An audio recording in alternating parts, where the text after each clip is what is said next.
Hi everyone, and again with another W168 Mercedes video.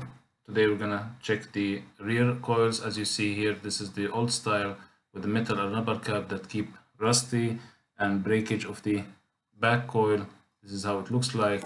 We're gonna retrofit it and refit the new coils and renew the base so it will look like this. We're not gonna use this rubber or metal cap. So the instruments we're gonna need, I highly recommend using an impact wrench because of the bolts of the rear shock absorbers. It's going to be very hard. We need another jack. I use the normal car jack, caoutchouc, tie rod, lubrication W40 or any lubrication you use, vice grip.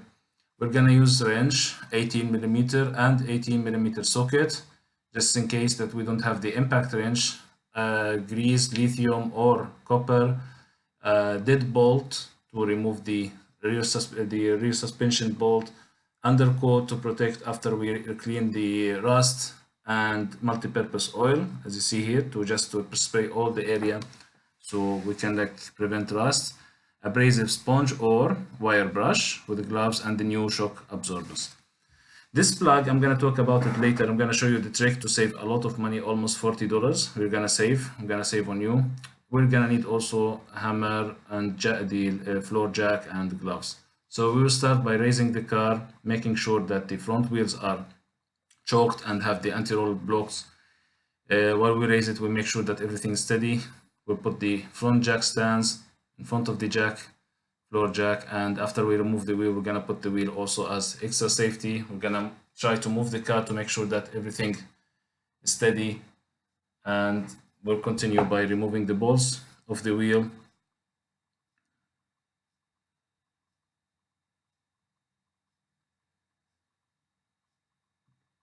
I'm gonna work because the video was cut from one side, so I'm gonna go ahead from the video from the other side, so it's just technical, same on both sides.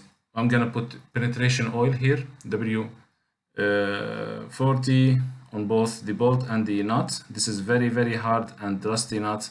This is the main problem in this whole work.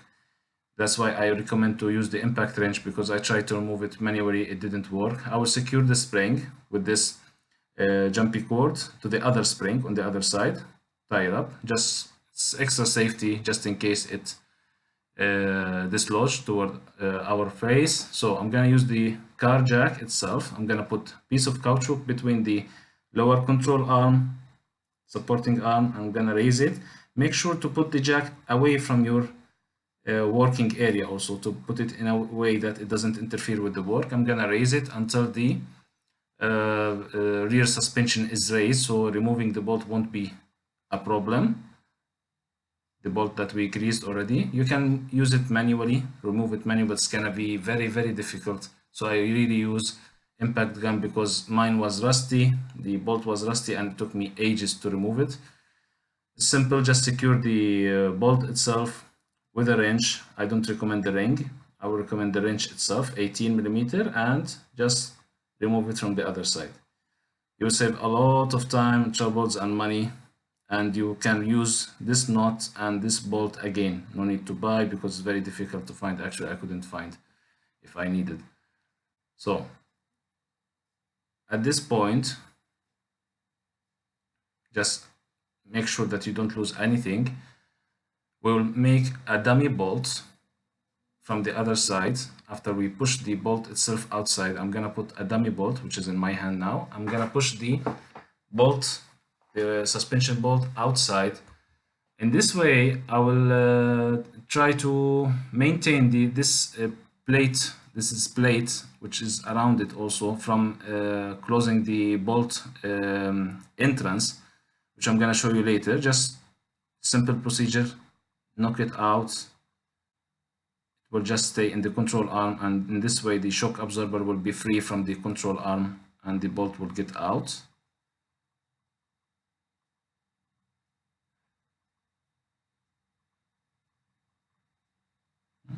You can see I leave it in place for there's plate, control plate, that is also hooked to the control arm, so it won't slip. I will show it to you later. Now I remove the bolt and I will grease it already, soak it with anti-rust composition and grease it, the bolt and the nut. Now the shock absorber is free. You can see this is the plate I'm talking about. I don't want it to close the aperture of the bolt itself, but anyway, it happened with me both sides. It's really close, so I had to use the vice grip. Anyway, now I will lower slowly will lower the car jack, so the control arm will go down, and meanwhile the spring will release its power inside, and it will be so easy to remove it just by hand. No need for any compressive device. In the rear coils, we don't use the compressive devices that much. We use it mainly for the front suspension and front coils. So here, use your hand to support it on the disc or the rotor, push it down so you can take the spring out by your other hand. This what we use. Don't try to ruin any other parts, especially the dust cover of the rotor.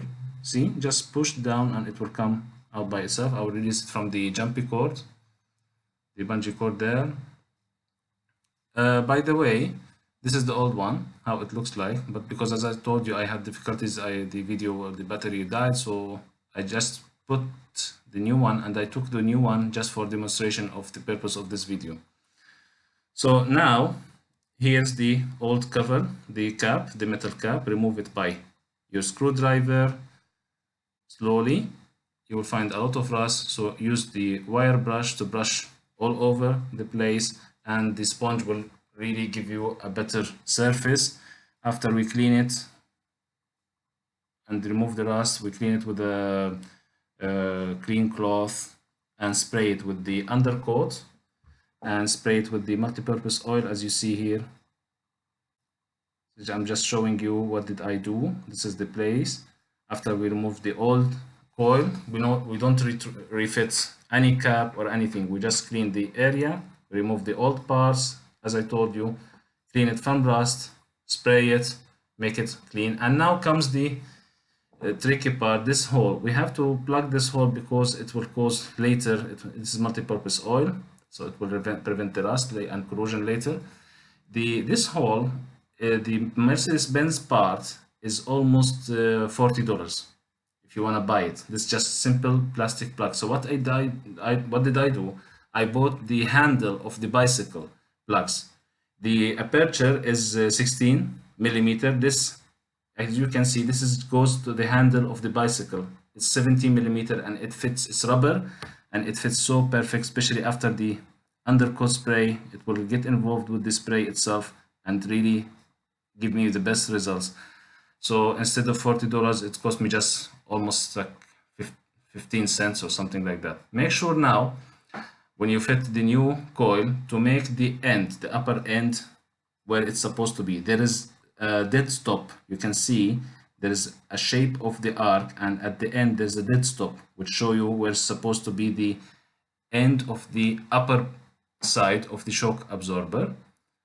Here by the light, I'm just pointing it by the light. This is dead stop, which we're gonna like stop the rotation of the coil itself. Make sure you fit it up before you fit it down. That make sure that the base in the upper part is fitted where it's supposed to be, and then you just hold it against the base, which we just prepared just now, and make sure that the rubber sleeve cover the end of the coil. Don't leave the end of the coil exposed, either down or up.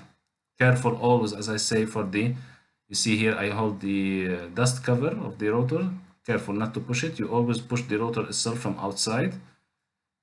If you want to adjust anything, just make sure that it's sitting as it's supposed to be from the upper part, and just leave it. Now we're gonna just inspect that everything's okay, and we'll start reassembling the lower shock absorber. You see here, where's the end? This is the dead end, where it rests, and it's not supposed to rotate.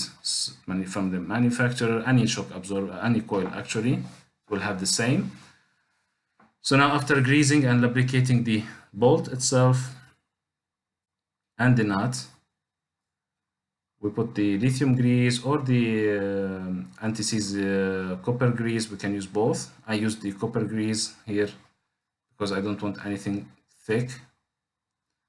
I'm just lubricating. It's out of the camera, but it's just a matter of lubricating. Now we will use our jack again to raise the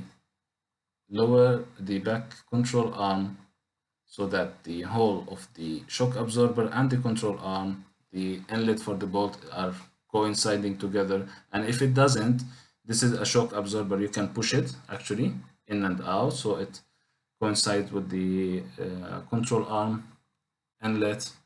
Easy. You can estimate, and you can, as you see here, I'm pushing the shock absorber itself. Try to plug it in through the whole hole, and you will be facing this plate, which I said from the beginning. This plate, I'm gonna show you now in details how you can manage it. Just push the bolt until it reaches the end of the control arm. While you're pushing the bolt, you will remove the dummy bolt which we used in the beginning. Now you see this is the plate in the long arrow. You use the vice grip to push it back so the bolt can be pushed. So I'm gonna use the vice grip now on this side while I'm using the hammer on the bolt from the other side. While I'm pushing this plate back, I'm gonna hammer the bolt itself. See here, it's very strong, so careful with it. Now I will use the hammer to push the bolt all the way out. And this is what people don't show you on videos or handbooks. This is the stuff's very difficult because I have the camera on my head, but you get the idea. You can see the bolt is out, as you can see here. This is the bolt getting out of this plate. Now we just used our we just inspect and use our wrench, the impact wrench, to put the bolt back while we're holding the plug and the bolt from the other side. As we took it out, we put it back in. See here, this is the problem that nobody show you.